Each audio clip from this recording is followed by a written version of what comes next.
Ecco così partita l'ultima batteria del 100 d'orso. Possiamo passare alla prossima gara in programma, sono i 200 rana.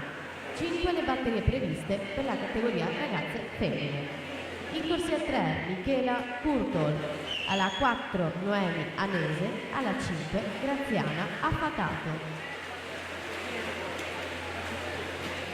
Marco Deano 27-14, Trabachin Nicolò alla 5 27-67.